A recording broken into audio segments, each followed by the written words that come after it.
you go, Sassy. Okay, so Trainer Adrian, you guys list this time. What can you say?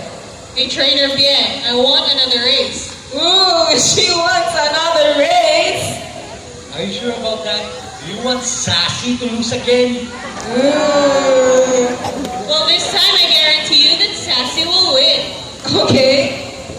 So, what race do you have in mind? Yeah, what race?